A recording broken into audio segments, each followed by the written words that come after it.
Hi, everybody. It's Sabrina, your host of About This Aging Thing. Listen, I wanted to talk about grief. We said we're going to do the grief talk once a month now since we kicked off this series.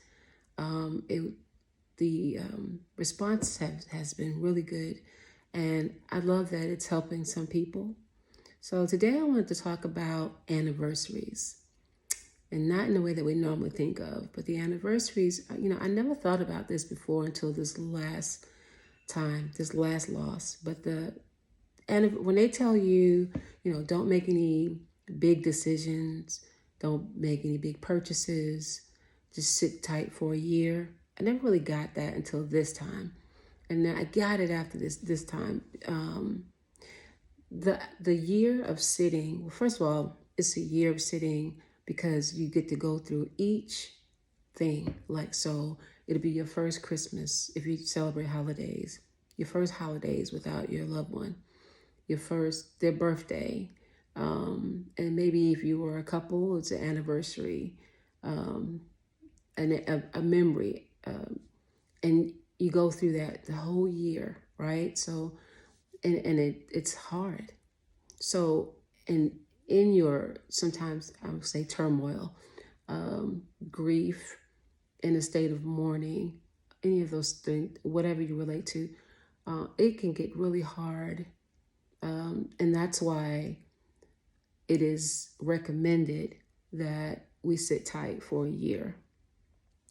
Some people say that you should sit tight for 2 years. I think it depends on the person. It's also a way for society to dictate how long you should be in mourning, which I don't like. Most people say 2 years, you should be moving on and blah, blah, blah. And if that works for some people, that's great. For others, it might not. And there's nothing wrong with that. But I did want to talk about what that means for people as far as getting through those hard times. For instance, the month of December is really hard for me. I've lost 3 people in the month of December. And of course, it conjures up every memory, every thought, and it's hard. I pushed through it. It's not as hard now as it was, a few years ago, but it's something that I still have to push through.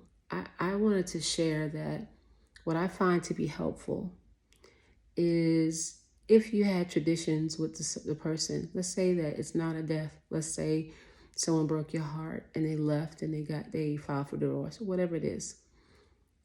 If you guys had your traditions, instead of being angry every holiday, I know someone that gets angry during the holidays because that person's no longer there, and it just conjures up all these memories, right? Create your own. Create your own traditions, create your own memories, new memories. So if you and the person used to always go skiing during Christmas and they broke your heart and you're healing from that, skiing might not be the thing to do, right? Do something different. Go to the beach, do something extremely different from what you used to do and create your own memories. If it's someone you lost, a lot of times honoring them is great. Like for me, Thanksgiving was never a big deal for me. But my late husband loved Thanksgiving. So I had to get into loving Thanksgiving. But after he was gone, I took a step back and had to think about what it was going to mean for me. So every Thanksgiving, I host, which I didn't do before him, but I host Thanksgiving for a small group of people. It started off with me hosting for people who didn't have anybody, or they lived out, their family was out of town and they couldn't leave for work, finances, or whatever it was. I started out hosting for that and then having people come over like that, people who were alone, they come and have Thanksgiving dinner together. And then my family members or extended family, they would come as well. And it became a Thanksgiving party. And we called it a Thanksgiving party because it wasn't just your normal come up at 3 and we eat and then We might rub our bellies and watch a football game and then go home. It became people weren't leaving till 12, 1, 2 in the morning from dinner being at 3. And the kitchen was a dance floor, and we were out. Then we always ended our evening with a fire, going out to the fire pit, and kids making s'mores and us roasting marshmallows and drinking and just talking and having a great time. So that was like, that's what we used to do. We still do. Now, I still do that. I just do it a little differently, but I do it in honor of, right?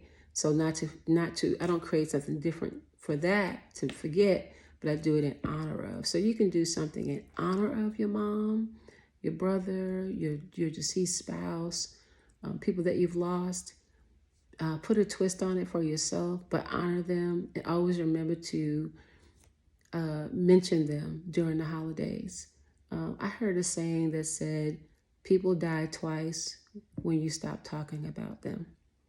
And that was deep for me. That was really deep. I thought that was a really dope saying, and it made so much sense. So make sure during this holiday season that's coming up, if it's hard for you, you can make it easier for you by trying to make it happy. I know that sounds hard and a little crazy, but you can really do it. You can really create happy times for yourself and your family or your friends, and honor the person that you're missing, right? And I used to really resent it when people would say, you're choosing to be sad. You can choose to be happy. And I want to slap them in their face because you don't know what you're talking about. But I get it now. I've gotten it for a while now. I get that. I get the choice of being happy. I get the choice of, let's get up and cook for Thanksgiving. Let's not dwell on how sad it is that the person's not there.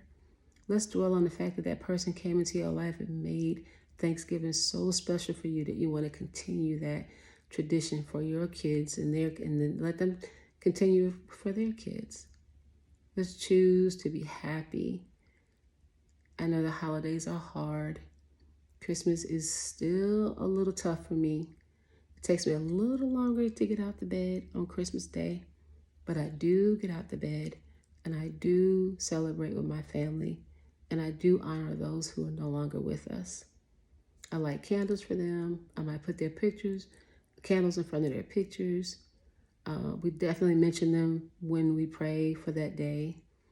Whatever you believe in, but try this year to choose the happiness that you can create and the traditions that you can create for yourself and your family. And for those of you who are in pain because it's not because of death, but because of heartbreak, think about how you want to be loved and love yourself that way. So, if there's certain thing that you like during the holidays, do it for yourself. Smile at yourself in the mirror. Remind yourself of how special you are. And don't dwell on that person because they are not thinking about you. So why waste your time? Don't do that, okay? If this is fresh, if this is your anniversary, if this is your first year of first, then be honest with how you're feeling. Don't put on airs for your friends or your family because it's going to come back to you the wrong way. So if you don't feel like going to so-and-so's house on Thanksgiving, don't go. And tell your friends, I don't want to go. My first couple of Thanksgivings, I spent on the couch, watching TV, eating whatever, because that's how I felt. And that was okay. Just be honest, because what you don't want to do is go somewhere and then bring everybody else down, right? And be sad. So if you're in your feelings right now, that is okay.